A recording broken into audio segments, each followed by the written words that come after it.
Militer Israel membagikan potret temuannya saat melakukan operasi di dekat kompleks sekolah di Rafah lewat akun X-nya Kamis 22 Agustus 2024. IDF membagikan dua foto yang menampilkan sejumlah senjata. Terlihat ada senapan, bahan peledak, kombi militer, hingga dokumen intelijen. IDF menyebut senjata-senjata itu milik militan Hamas. Tak berselang lama, IDF kembali menimpali unggahan itu dengan sebuah video. Dalam video tersebut terlihat seorang tentara perempuan yang menyentil militan Hamas. Ia menjelaskan sekolahan seharusnya digunakan sebagai tempat untuk belajar. Namun sekolah di Gaza justru diubah menjadi tempat penyimpanan senjata perang. Tak hanya itu, tentara wanita tersebut mengatakan bahwa di sekolahan Gaza, anak-anak justru diajarkan cara untuk menggali terowongan, meluncurkan roket, hingga merakit bahan peledak. Menurutnya, bagi Hamas, ruang kelas adalah zona perang.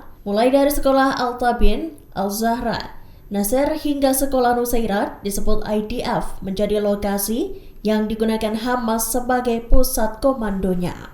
Remember when as kids we used to go to school and learn our ABCs? Well, in Hamas's world, it's more like RPGs. Our teachers made sure we learned math, science, our history, and even worked out.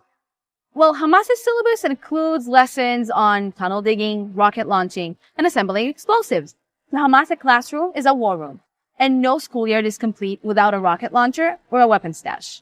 Al-Tabayin School Compound, Abdel Fattah Hamouda School, Al-Zahra School, Hassan Salameh School, Nasser School, Hamama School Compound, Nusairat School. These are just a few of the schools that have become go-to spots for Hamas to prepare for their terrorist activity. They've turned these places into terrorist factories where they manufacture weapons, plot attacks, and hide amongst civilians. Take the Hamama School Compound in northern Gaza. Once a place for learning, this site was repurposed by Hamas as a command and control center. From here, terrorists orchestrated attacks against IDF soldiers and the State of Israel. The compound was also used for manufacturing and storing weapons, with terrorists receiving training on how to use those weapons against our forces. This is just one example of Hamas's widespread pattern of exploitation of civilian infrastructure. All these schools and many more were transformed into headquarters for their terrorist operations.